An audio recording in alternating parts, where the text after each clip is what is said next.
اہل سنہ والجماع مرور زمانہ کے ساتھ اس کے نام بھی بدلتے رہے، اس کا مطلب یہ ہے کہ اس کا کوئی پیر مرشد نہیں ہے، بس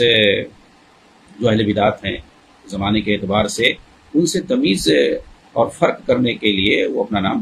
چینج کر لیتے ہیں۔ اصحاب الحدیث والاثر ہے، اہل الحدیث ہے، طائفہ منصورہ، فرقہ ناجیہ وغیرہ، کئی ایک نام جو ہے اس کے ہیں جو جانے جس سے یہ ممتاز ہے۔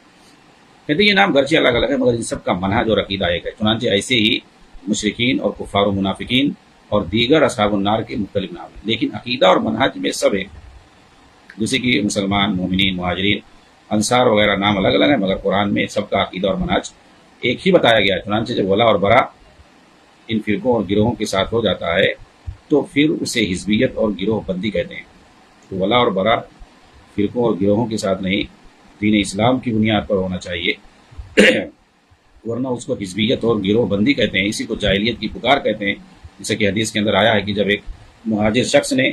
کسی انصاری شخص کو ایک تھپڑ مار دیا تو انصاری نے انصار کو للکارتے ہوئے کہا کہ اے انصاریو میری مدد کے لیے دوڑو، اور مہاجر نے مہاجرین کو للکارتے ہوئے کہا کہ اے مہاجرین کی جماعت میری مدد کے لیے دوڑو۔ نبی اکرم صلی اللہ علیہ وسلم نے جب یہ سنا تو فرمایا کہ یہ جاہلیت کی پکار کون لوگ لگا رہے ہیں؟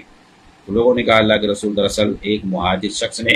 ایک انصاری کو تھپڑ رسید کر دیا ہے۔ تو آپ صلی اللہ علیہ وسلم نے فرمایا کہ اس سے دور رہو، یہ بہت ہی بدبودار چیز ہے، یعنی یہ جاہلیت کی جو پکار ہے یہ بہت ہی بدبودار چیز ہے۔ تو سلفیت جو ہے اس چیز میں ممتاز ہے کہ اس کی یہاں ولا اور برا کتاب و سنت پر قائم ہے، منہج سلف پر قائم ہے، شخصیت پرستی اس کے یہاں نہیں ہے، اس کے یہاں جماعت پرستی نہیں ہے، تنظیم پرستی نہیں ہے، اور ولا اور برا یہ محبت کرتے ہیں تو دین کی وجہ سے کرتے ہیں، کتاب و سنت سے کی وجہ سے کرتے ہیں، منہج سلف کی وجہ سے کرتے ہیں، صحابہ کی وجہ سے کرتے ہیں، اور دشمنی کرتے ہیں تو جو ان چیزوں کا دشمن ہوگا تو اس سے وہ دشمنی کریں گے، وہ اپنی ذاتی عناد کی بنیاد پر دشمنی نہیں کریں گے، وہ جو ہے اپنی جماعت اور تنظیم کی بنیاد پر کسی سے دشمنی نہیں کریں گے۔ کہتے ہیں کہ ان کے جو امیر ہیں وہ نبی اکرم صلی اللہ علیہ وسلم ہیں، ان کے امام اور امیر نبی اکرم صلی اللہ علیہ وسلم ہے، ان کا منہج نبی اور صحابہ کا منہج ہے، یہ عقیدے کے اعتبار سے ایک ہیں گرچہ جسم کے اعتبار سے الگ الگ ہیں۔